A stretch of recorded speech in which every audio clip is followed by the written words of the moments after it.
bounds. What's the most influential city in hip-hop? Before you answer, wait. Netflix has a new series that's about to throw gasoline on the debate. Rapture dives into the lives of 9 influential rap artists at the peak of their careers. It's like Chef's Table for hip-hop, and it puts a spotlight on the genre's most influential artists and the cities that shaped them. Here are just a few legends and their hometowns featured in Netflix's Rapture.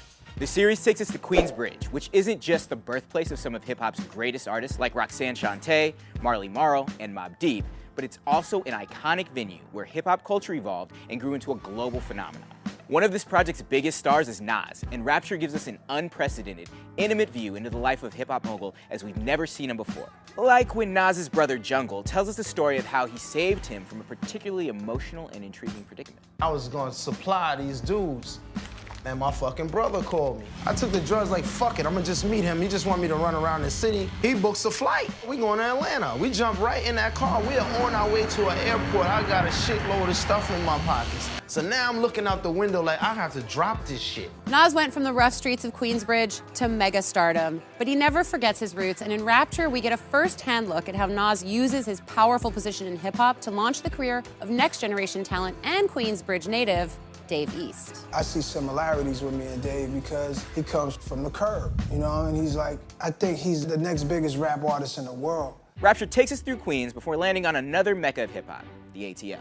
Atlanta gave us Killer Mike, Ludacris, Outkast, Young G-Eazy, Gucci Mane, and 2 Chainz to name just a few, but Rapture focuses its lens on T.I., and Rapture gives us an unflinching look into how he evolved into the artist and activist that he is today. In fact, watching T.I. express how he feels about his activism and the rights of Black youth in America are some of the most moving moments on television you'll watch all year.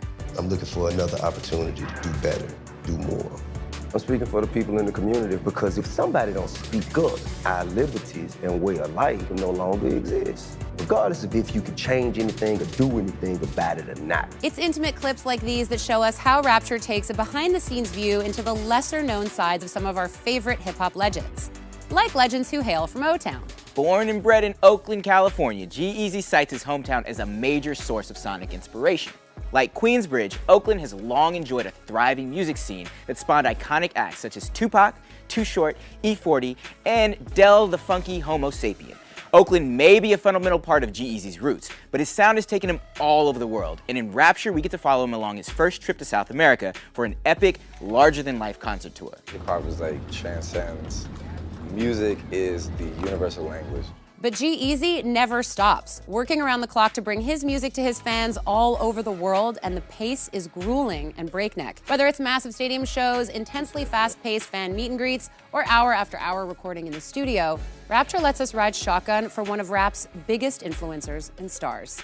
These are just a few of the cities and legends explored in the new Netflix series. From New Orleans to New York to North Carolina and beyond, Rapture presents us with the locations that shape today's biggest hip-hop stars. But which city is the most influential to hip-hop? Be sure to check out Rapture, all episodes now streaming on Netflix. For Hit Fix on UPROXX, he's Steve Vasquez. And she's Mary Jetikin.